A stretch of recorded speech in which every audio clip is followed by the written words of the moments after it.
Merci Madame Briérot. Je donne la parole aux représentants du collectif d'habitants soutenu par l'association de défense du Haut-Sensé.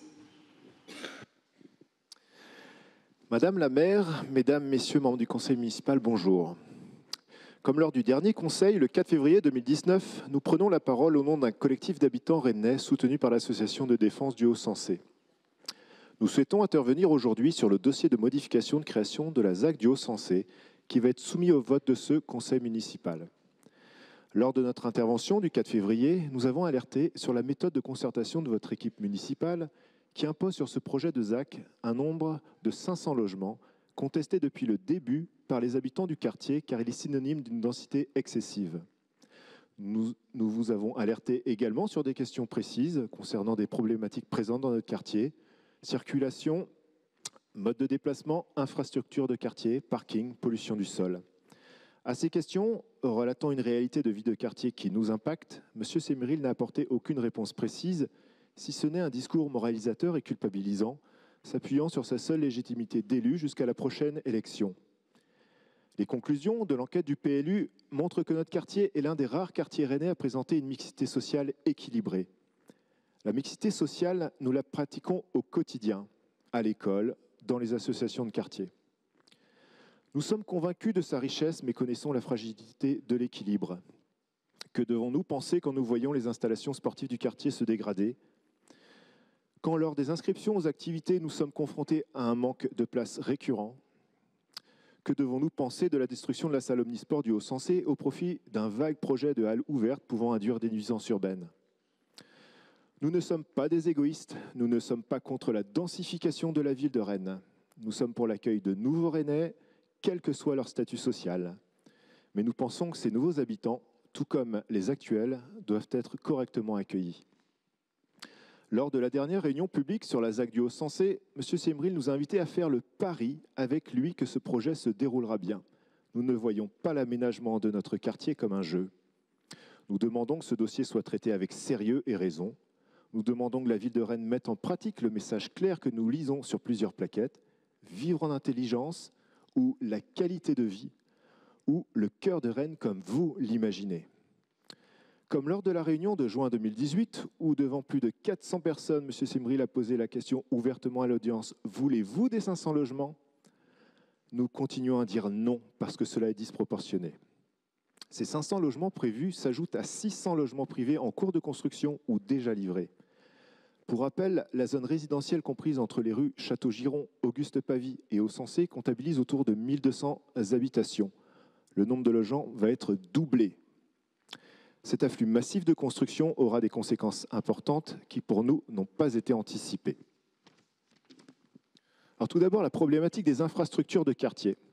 Pour ce projet, vous parlez uniquement de logement. Rien sur les infrastructures de quartier, telles que les équipements sportifs et associatifs, rien sur le cadre de vie. Quand nos enfants veulent faire de la musique ou du sport, ils doivent prendre le bus jusqu'à Champy ou traverser le parc du Landry éventuellement de nuit. Comme déjà indiqué, les différents programmes représentent pratiquement un doublement du nombre de logements. Et pourtant, la qualité de vie des nouveaux arrivants n'est toujours pas abordée alors que nous alertons depuis longtemps sur les difficultés actuelles. Nous entendons bien que le centre commercial va rebondir et c'est une très bonne chose. Mais nous perdons un équipement sportif alors que cela manque déjà cruellement. Ne nous dites pas qu'un équipement sportif ouvert peut remplacer une vraie salle de sport. Ce confort de vie promis par vos brochures sur papier glacé est-il réservé au cœur de Rennes ? Quel investissement est prévu pour notre quartier périphérique ? Les habitants n'ont-ils d'autre choix que d'être entassés comme des poules ? Notre proposition est de se limiter à 300 logements dans la ZAC et de profiter du foncier pour mettre en place des infrastructures de quartier. Ensuite, la problématique des transports en commun. Le bus C1 n'a pas de voie dédiée de bout en bout entre le centre de Champy et la place République. Il subira toujours les embouteillages, même avec sa propre voie le long du projet. Nous demandons une étude de faisabilité de mise en site propre, voire une extension de la ligne du métro A pour assumer votre politique de densification. La problématique de circulation, cet axe important et pénétrant de Rennes est déjà complètement bouché aux heures de pointe. Qu'est-ce que cela va devenir avec ces 500 logements de la ZAC et les plus de 600 logements privés ? Sachez que le centre de la ZAC sera à 1200 mètres de la station de métro Poterie et qu'il faut 1 heure actuellement pour rejoindre Beaulieu en transport en commun.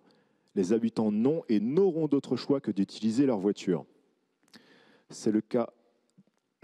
Pardon. Mais vous persistez à avancer que le trafic peut encore accepter de nouveaux véhicules. Enfin, la problématique de parking. Toujours à 1,2 km du métro, les habitants auront une voiture, même les plus modestes. Permettez-nous d'être sceptiques sur votre projection à 0,5 voitures par foyer. Par conséquent, il n'y aura évidemment pas assez de places de stationnement, comme c'est le cas dans un grand nombre d'autres projets. Bourgard en est un magnifique exemple. M. Semril nous a dit qu'il faisait le pari qu'il n'y aura pas de problème, ni sur la circulation, ni sur le parking. Nous ne voulons pas prendre ce risque, car c'est nous qui en assumerons les conséquences. Nous proposons de temporiser le projet tant qu'une étude indépendante n'aura pas levé cette incertitude. Ce projet intéressant pour le quartier du Landry doit être ramené à quelque chose de cohérent, en harmonie avec le quartier et son tissu urbain, ses modes de déplacement. Un projet de 300 logements semble un bon compromis et ferait naître un projet accepté de tous, car il faut accueillir les nouveaux Rennais et faire en sorte que Rennes ne soit pas une machine à exclure. En conclusion, mesdames et messieurs, membres de ce conseil municipal, aujourd'hui nous vous demandons de ne pas voter pour ce dossier de modification de création de la ZAC du Haut-Sensé pour toutes les raisons évoquées ci-dessus. J'en finis.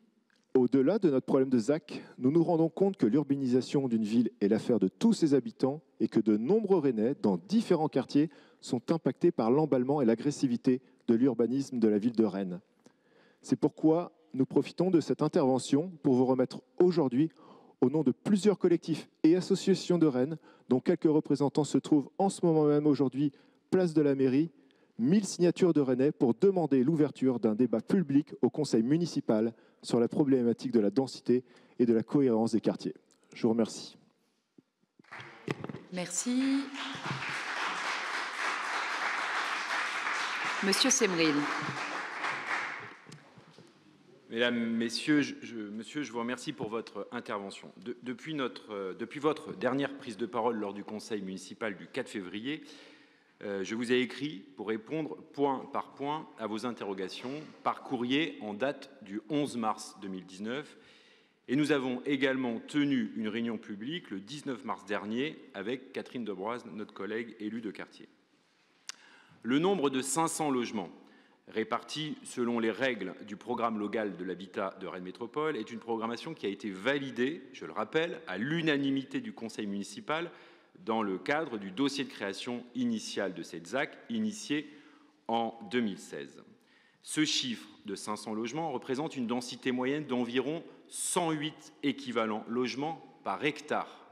108 équivalents logements par hectare. Comme nous l'avons expliqué, il s'agit d'une densité normale que l'on retrouve sur plusieurs opérations rennaises, y compris dans des contextes proches de celui du Hauts-de-Sensé.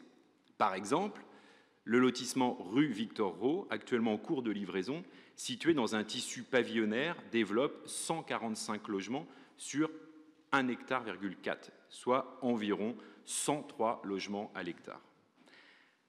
Dans un contexte de raréfaction du foncier et dans une logique de renouvellement urbain sans artificialisation des terres, il s'agit donc d'une programmation raisonnable qui reste un principe fondamental du projet, tout comme la redynamisation du commerce dans le quartier qui nécessite là aussi de développer une certaine zone de chalandise. Concernant les équipements scolaires, les représentants des services de la ville ont pu vous exposer que le site de l'actuel groupe scolaire Landry-Château-Giron pourra accueillir de nouveaux locaux sur son terrain pour accueillir de nouveaux élèves et je serais tenté de dire que finalement ce groupe scolaire vit la même situation que celle indiquée par notre collègue précédemment et nous verrons aussi dans ce conseil municipal le nombre d'investissements sur l'ensemble des groupes scolaires parce qu'il y a une dynamique démographique dans cette ville. Sur les équipements sportifs, force est de constater que la salle omnisport d'aujourd'hui est largement sous-occupée. Une concertation sera donc menée sur la définition d'un nouvel équipement sur le foncier réservé à l'intérieur du périmètre de la ZAC du Hauts-de-Sensé. Dans le secteur, je précise par ailleurs que le stade Jean Coquelin, qui se situe à proximité du pont Saint-Hélier, n'est quant à lui pas menacé, bien au contraire, puisque des réflexions sont en cours avec la SNCF propriétaire pour y consolider le plateau sportif et l'offre sportive.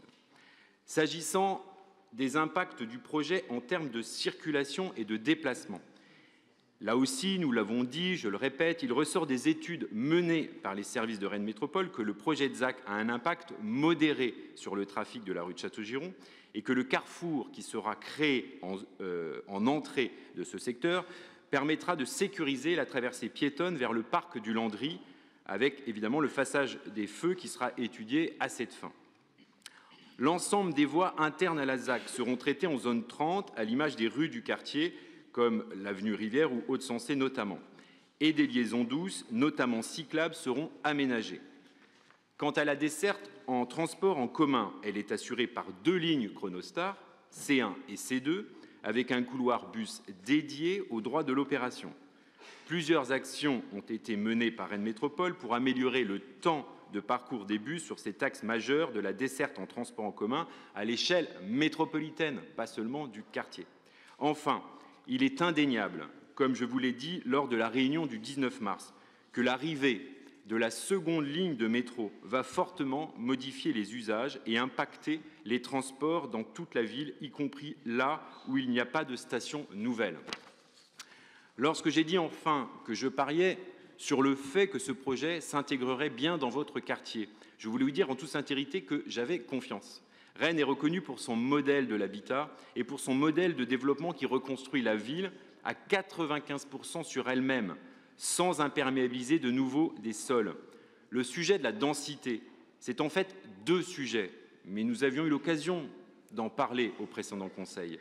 D'abord, celui de l'accueil de tous à des prix raisonnables, je n'y reviens pas, et celui de l'optimisation foncière pour ne pas consommer les terres agricoles.